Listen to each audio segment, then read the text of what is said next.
হাওড়া জেলা হাসপাতালের জুনিয়র ডাক্তাররা এবার সদর হাসপাতালের বহির্বিভাগের সামনে অভয়া ক্লিনিকের মাধ্যমে বিনামূল্যে স্বাস্থ্য শিবিরের আয়োজন করে রোগীদের পরিষেবা দিলেন। ওই ক্লিনিকের মাধ্যমে রবিবার সকাল 10টা থেকে দুপুর 2টো পর্যন্ত বিনামূল্যে সাধারণ মানুষকে পরিষেবা দেওয়া হবে। এই ক্লিনিকে হাওড়া জেলা হাসপাতালের জুনিয়র ডাক্তাররা নিজেরাই বিনামূল্যে চিকিৎসা পরিষেবা দেন। তিলোত্তমা ক্লিনিক পশ্চিমবঙ্গে সর্বত্র হচ্ছে এবং বিপুল সংখ্যক মানুষের আমরা সাড়া পাচ্ছি এবং আমরা আস্তে আস্তে পেরিফেরির দিকে এই জায়গায় ছড়িয়ে পড়ছি এবং প্রত্যেকটা জায়গায় পেরিফেরিতে যেখানে মানুষের কাছে এই সংক্রান্ত কোনো ইনফরমেশন নেই তাদের কাছে এই ক্লিনিকের মাধ্যমে বিনামূল্যে চিকিৎসার মাধ্যমে বেশ কিছু ওষুধপত্র পৌঁছে দেওয়ার মাধ্যমে আমরা অভয়ার বার্তা, অভয়ার দিন, অভয়ার রাত, তার কাটানো মুহূর্তগুলোকে আমরা আস্তে আস্তে ছড়িয়ে দিতে চাইছি।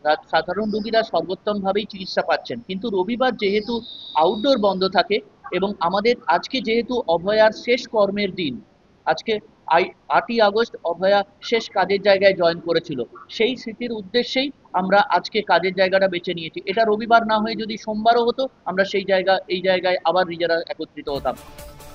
হাওড়া থেকে আইভি আদকর রিপোর্ট, পূবের কলম ডিজিটাল।